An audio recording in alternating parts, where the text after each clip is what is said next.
Dr. Andy Molinsky is a professor, speaker, author, and thought leader on stepping out of your comfort zone to do the important but challenging tasks in work and life. His expertise stems from a long list of qualifications, including being a professor at Brandeis University's International Business School with a joint appointment in the Department of Psychology, a PhD in organizational behavior, and an MA in psychology from Harvard University, a master's degree in international affairs from Columbia University, and a BA in international affairs from Brown University.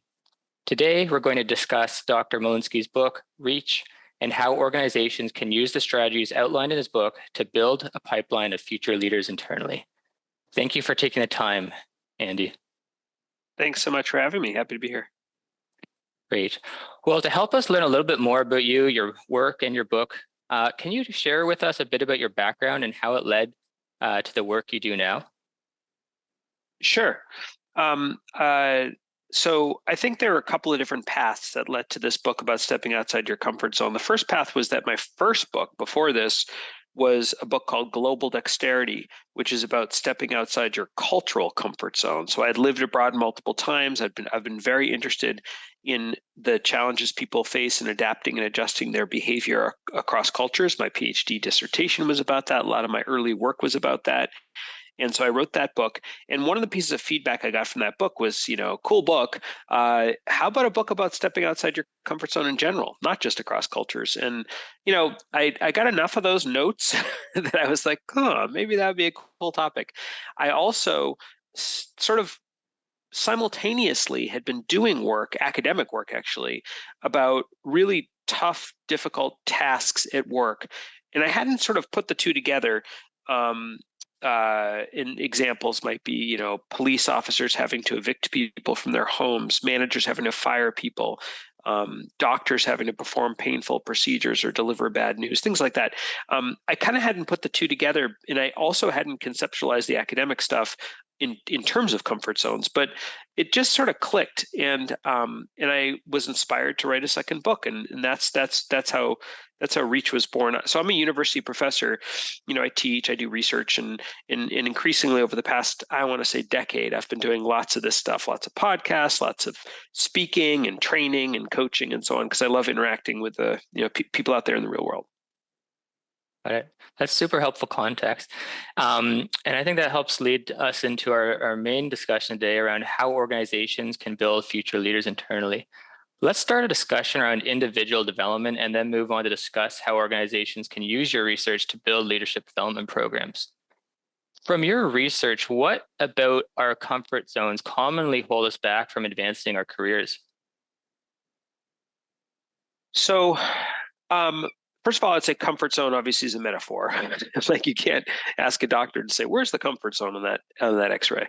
I think it's a metaphor for anxiety, really, or your threshold for anxiety. And I do think that comfort zones or anxiety holds us back in terms of our careers, because there are a lot of tasks when you're moving from one job level to another, one industry to another, one type of work to another, whatever it might be, one role to another, where the set of tasks that enabled you to get to that role aren't the same set of tasks that you're going to have to now perform. So in other words, an individual contributor all of a sudden needs to be a manager, for instance. And so like a lot of the sort of day-to-day challenging tasks entailed in these roles in this sort of personal change ends up being, for some people in some circumstances, quite stressful to do. They can either fumble around and try to do it unsuccessfully, or in many cases they can avoid it. You can't always avoid it, but we're very creative at avoiding things to step outside our comfort zones. Ultimately, I think that narrows our opportunities. The fact that we often do avoid things that make us anxious, and so either within a company or just people in terms of their careers, their career building and career development, end up, I think, shortchanging themselves because they're held back, whether it's consciously or unconsciously, by this comfort zone issue, which again is really a proxy for anxiety. In your book, you outline 5 challenges that make it hard for individuals to step outside of their comfort zone. Can you elaborate on each of those? Sure. And I'll also say that what people find useful in trainings or coachings that I do, or even just readers of the book, is that this gives you a language to sort of identify why something's hard, right? So oftentimes we're just like, I'm anxious, but this actually gives you language, which I think it does two things. First of all, it gives you some minor sense of control because you can name it.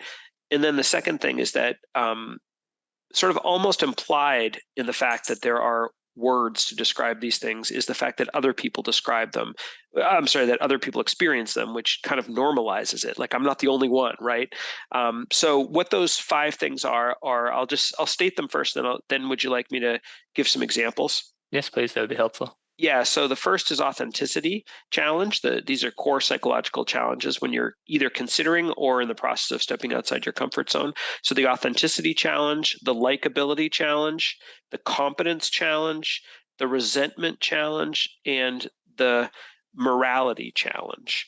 Now, you're not going to experience you could actually experience all 5, and that would be really tough. But even one can make it really challenging to step outside your comfort zone. And you might, if there are 2 metaphorical doors, the door to approach and the door to avoid, because of this challenge and the anxiety that it elicits, you might choose the avoidance door. And so what we want to try to help people do is approach as opposed to avoid. So authenticity is the idea that, this doesn't feel natural. Remember, you're stepping outside your comfort zone. You're doing something that you're not used to. An example might be, I don't know, a young entrepreneur having to put on her grown-up voice when pitching to venture capitalists. This is way outside her comfort zone, but she knows she needs to do it to be able to secure funding for her business. But she feels completely inauthentic in that room. I mean, you could think of a gazillion examples for all these, but the second one, likability, is the idea. It's the worry that they won't like this. Other people won't like this version of me as I step outside my comfort zone. Remember, you're experimenting with a different self, in a sense, a different set of behaviors and implied identity. And so what if I act more assertively than I'm used to because I need to for this role and in this situation? But what if people hate that version of me? What if people are really turned off by that version of me?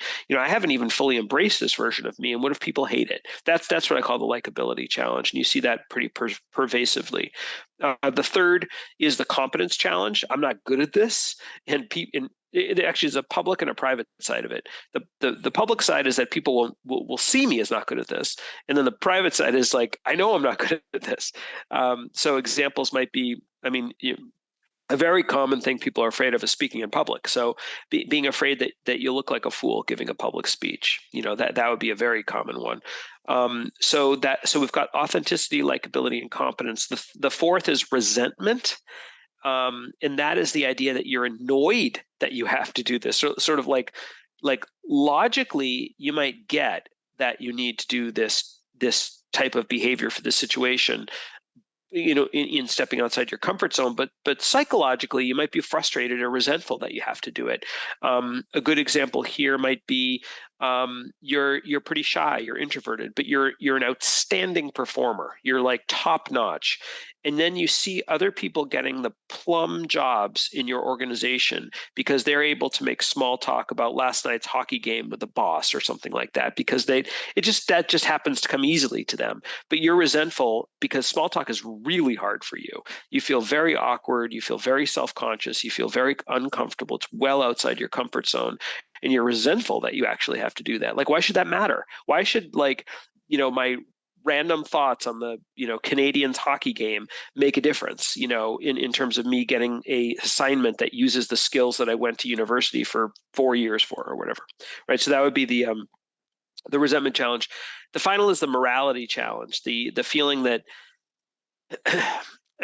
I guess it's the feeling that you're doing something wrong. You feel you're doing something wrong. So I actually start my book Reach with a story of a young woman, an entrepreneur, who ended up having to fire her best friend from her startup. This best friend was one of her early hires, but the best friend was kind of bringing the organization down. and she had to fire her best friend from the startup. That was an example where she felt a number of these challenges, but morality was one of them. And in the book, I articulate others examples of the morality challenge. These are all subjective, of course. This is in the eye of the beholder, and of course that's what's important, because emotions emerge from our subjective experience. So it matters how you personally experience these things. So those are the 5 challenges. Okay, so you've now named the 5 challenges, and you actually, I think, at the very beginning mentioned that just putting words and ways to describe this is helpful. But in terms of starting to overcome these challenges, does it depend on the specific challenge, or are there tactics that can address all of them? Could you speak to some of the ways that people might be able to overcome these challenges? Yeah. So I should say that this work comes from a large set of interviews that I conducted with people across occupations, uh, describing moments where they had to step outside their comfort zone and the strategies that ended up working for them. So that's how I kind of came up with the ideas and the insights into how people could address this. Just so anyone listening doesn't think I just sort of came up with this just sort of like sitting in a chair or something. Yeah. This comes from research.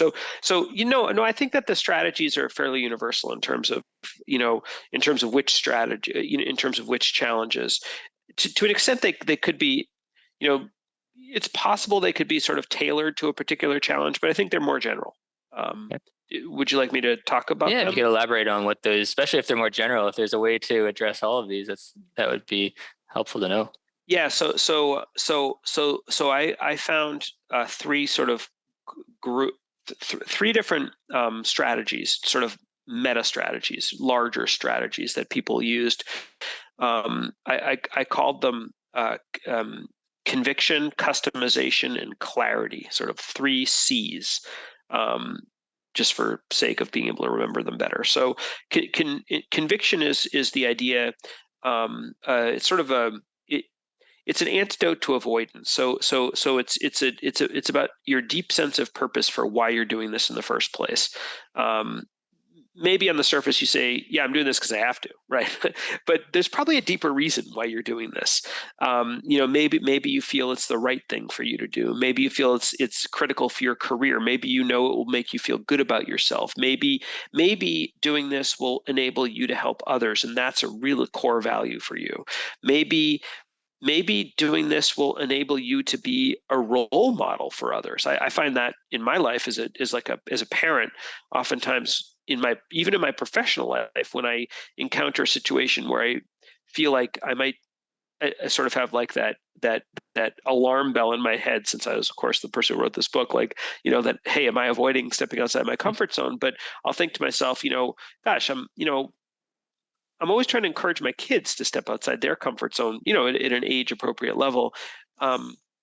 So I gotta practice what I preach here, and so that actually ends up being a tremendous source of inspiration and motivation for me. The point here is that whatever it is, and again, it's very subjective. Whatever it is, find your source or sources of conviction. Like really think about it. Like, why does this matter to you? And if you can sort of hold that, that ends up becoming a bit of a wind at your back when you're encountering the challenges we talked about before. The goal, by the way, of all these strategies is not to sort of magically erase the discomfort. You're not going to do that. It's to nudge yourself to try something, to take that leap, to try something, despite the discomfort that you might have. Maybe a slightly lessened level of discomfort if some of these strategies work, but still you'll probably have some discomfort. But the goal is to nudge you to try it, because when you try something, you can actually benefit from learning. And without trying something, you'll never learn. And so it's really critical to nudge people to try. And so that's one of the goals of conviction. The second strategy, which I found, this actually really excited me when I was doing this work, because I started to see it everywhere. And when I started to notice it, and it was really cool. And so it's what I ended up calling it customization. And it's the idea that there's no like single way really to do pretty much any task, or whatever it might be. Delivering bad news, engaging in public speaking, giving feedback, whatever, asking for help, whatever situation is challenging for you. There's no single one way to do it. There's you can.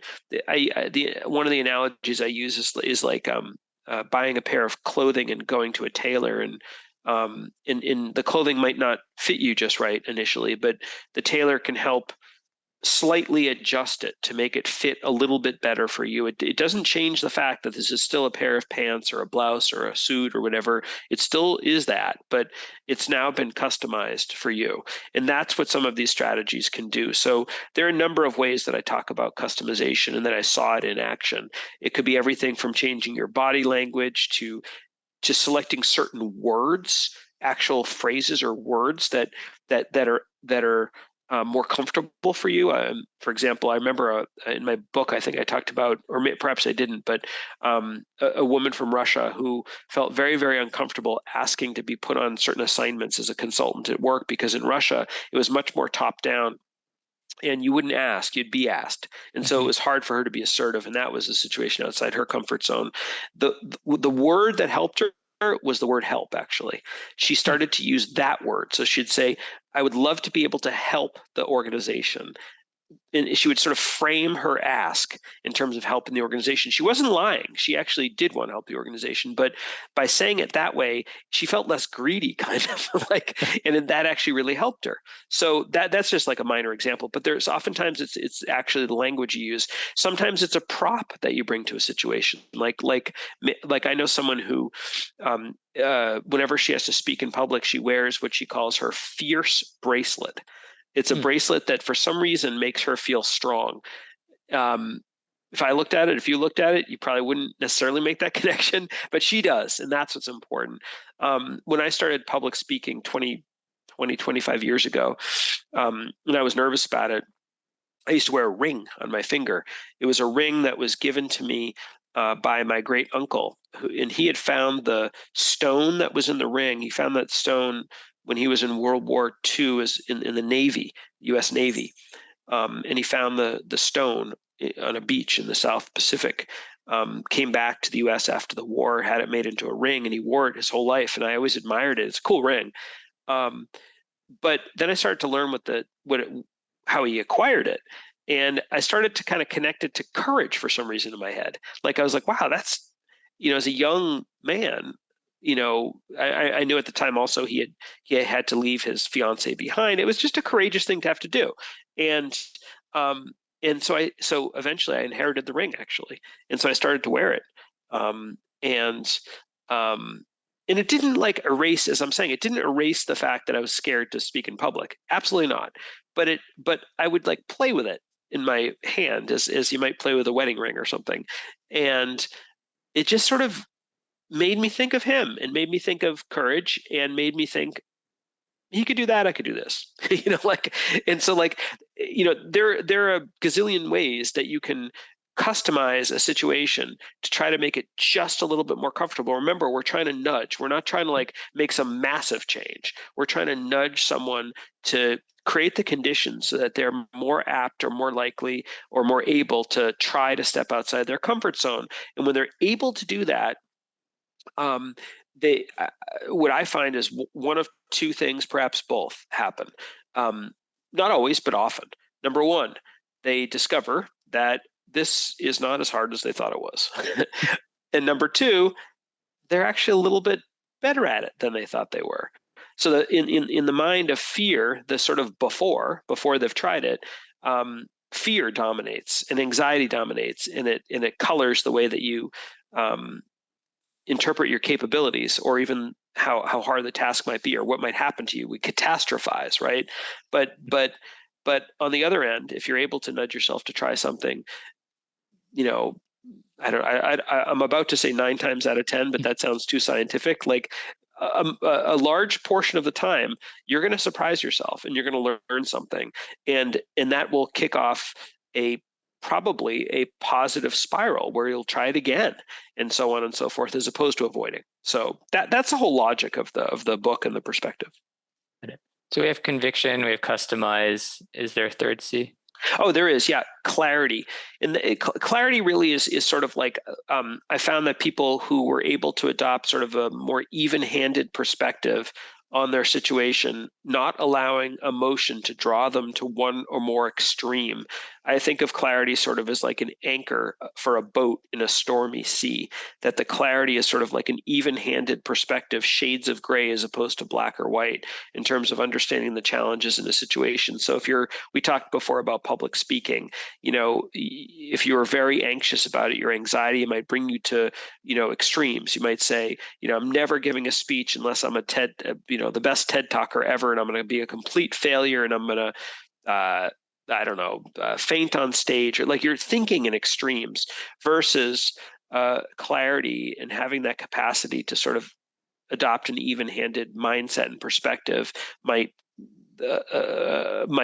suggest something like, I probably won't be the best speaker in the world. I haven't done this that much, but I probably won't be as bad as I think I'm going to be. It's probably going to be somewhere in the middle, and I'll probably learn a lot. And chances are, if I keep doing it, I'll improve over time. That sort of more even-handed mindset, and I found that people who were able to adopt that or had that, they had an easier time nudging themselves to step outside their comfort zone. So that's what clarity is. Got it. So we have conviction, customizing, and clarity, and those all seem like useful tools for addressing the challenges of getting outside of your comfort zone.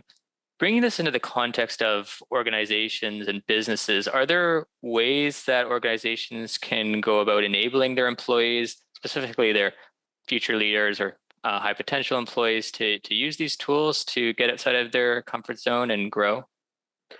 Well, I mean, definitely. I think that, so I personally, I'm not sure if this is where you're going, but I personally have done different, you know, interventions in organizations. So whether it's a sort of a more inspirational intervention, like a keynote speech, or sometimes a keynote speech, but also a panel discussion with leaders in the organization who talk about their experiences having to step outside their comfort zone, which is great because they can sort of be vulnerable as leaders, and that can inspire people who are in the audience, all the way to cohorts, small cohorts of people who work together over time with me, virtually, on a situation that they want to work on, and something that's meaningful to their work, and that we learn these tools, and then we try to apply them and come back and talk about strategies for, talk about how it went